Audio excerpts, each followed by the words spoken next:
All right, Manny Pacquiao versus Errol Spence is coming up August 21st. I think that's when that fight's scheduled for. I'm excited for this fight. Manny Pacquiao, probably one of my favorite fighters. Definitely one of the most exciting fighters out there. But now it's a little different. This is old man Manny Pacquiao. You know, Manny Pacquiao, he's probably immortal. He's probably going to live till he's 100. He's always in shape. But this is a little bit slower, older Pacquiao. And Errol Spence is a real problem. Errol Spence is a good fucking fighter. I like the way Errol Spence fights a lot. I like the way he fights. He's pretty methodical. He comes forward and he just breaks you down. A good comparison to this fight is going to be like the Errol Spence-Sean Porter fight, especially because of the height, and Sean Porter moves his feet a lot. That was a southpaw versus orthodox fight. And coming up, the one thing that's going to be a little different about this fight is going to be they're going to be both southpaws. So it's going to basically be an orthodox fight. I don't think that changes a whole lot. These are both southpaws that don't fight like southpaws. They both use a jab a lot. Manny Pacquiao, not as much. He does use a jab. It's not a traditional jab, and he uses a lead hook a lot. Errol Spence rarely uses his lead hook, especially not in the way other fighters do. He usually uses it as a follow-up and a combination. He'll throw it down to the body after he throws his left hand. And I know some people were talking about the height in this fight, but I don't think that's going to be a major issue.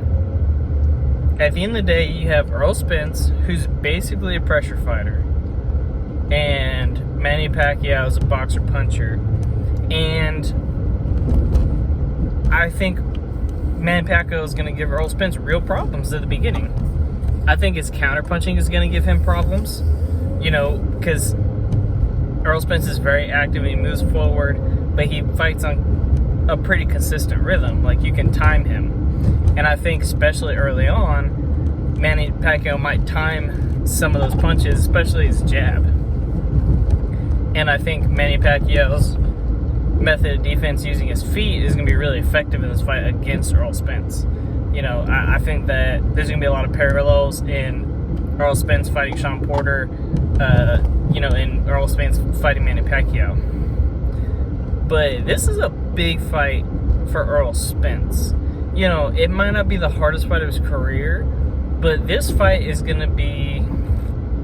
There's something happens when, you know, a top guy is like solidifying his place in a division as the top guy, especially the welterweight division. That 147-pound division is like, that division has been on fire for like 20 years.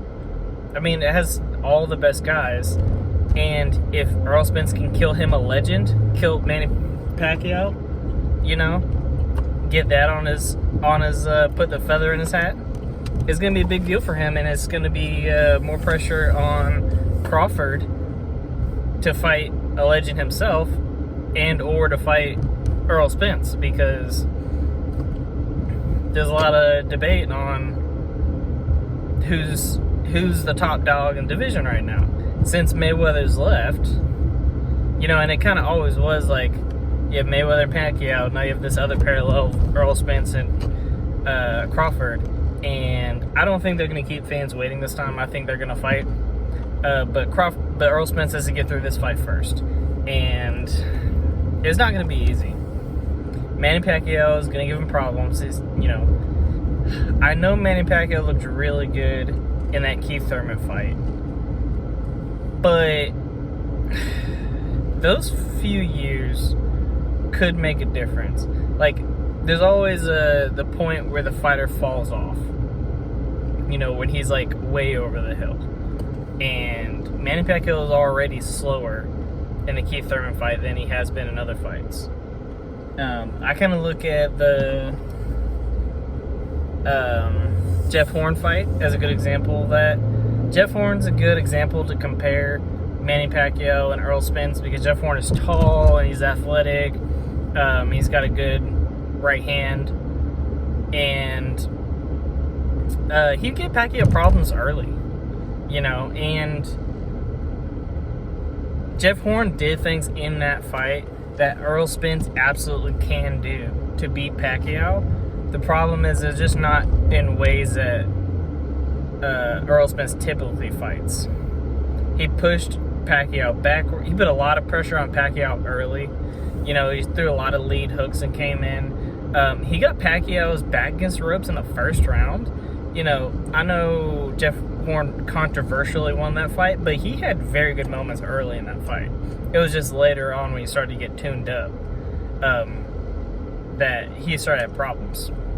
And I think Errol Spence should take advantage of some of the similar things that Jeff Horn did in that fight. I know they're not the same fighters, but there's no reason. Errol Spence is so much more technical than Jeff Horn. There's no reason that he can't use some of those things that Jeff Horn did. Particularly, typically lunging of punches is not good, but Pacquiao defends with his feet, especially early on in a fight, and I think maybe throwing some punches to get Manny Pacquiao to back up against the ropes and then taking advantage of that early in the fight is a very good idea. That's what I would do, and especially taking advantage of your height and pushing the smaller man backwards is always a good idea, because Pacquiao is going to come at you anyway. That's the thing about Pacquiao, is he doesn't just move forward, he doesn't just move backwards, he's very dynamic. He moves in, he moves out, he moves laterally to go away from punches. He's going to throw a lot of lead left hands, especially in this matchup, because it is two southpaws. It's technically an orthodox fight, but they're still going to do things similarly, compared to, like, they themselves are not switching stances, just their opponents are backwards. And Manny Pacquiao throws a lot of lead left hands, and I think there's no reason why he wouldn't still do this. And those are all counterpunch opportunities, or there's just opportunities for Errol Spence that I don't think Manny Pacquiao is going to be successful doing that. And I think Errol Spence is going to capitalize on those moments, or at least they're not going to work out for Pacquiao. Errol Spence needs to stay consistent in this fight. He needs to pressure Pacquiao, intelligently, not chase him around the ring, push him backwards. The thing Errol Spence needs to be careful about is those Manny Pacquiao blitzes and counterpunches.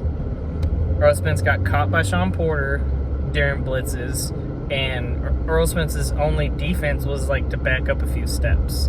He needs to do a little bit more. He needs to move laterally, or he needs to drop a left hand, while he's moving backwards. He had some moments where if Pacquiao did that enough and turn moments of the fight into a dogfight, Spence might have some real problems on his hands. I know Pacquiao's older, but Pacquiao can give people problems. If he allows Pacquiao to use a lot of movement around him, he's gonna have an issue.